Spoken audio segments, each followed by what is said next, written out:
నా గురువర్యులు బాబూజీ మహారాజ్ బుద్ధుడు బౌద్ధుడు కాదు. ఆయన బోధించినది బౌద్ధమతం అయ్యింది గుర్తుంచుకో అన్నారు. ఆయన ప్రబోధించినది మతం కాదు.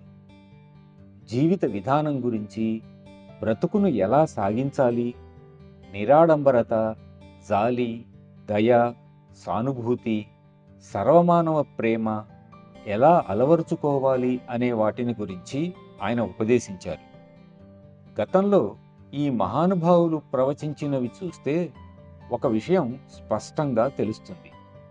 వారందరి బోధనలన్నింటిలో సర్వసామాన్యంగా దారంలాగా అల్లుకుపోయిన సూత్రం ఒక్కటే. అదే విశ్వమానవ ప్రేమ. నీ పొరుగువానిని నీవలే ప్రేమించు అని చెప్పినా, హిందువులు చెప్పే భక్తి అన్న ఒక్కటే. కంఠహారపు ముత్యాల పూసలను కలిపి ఉంచే దారం లాంటిది ఈ ప్రేమతత్వం. ముత్యాల హారానికి ముఖ్యమైనది ముత్యాల పూసలా లేక ఆ పూసలను కలిపి ఉంచే దారమా?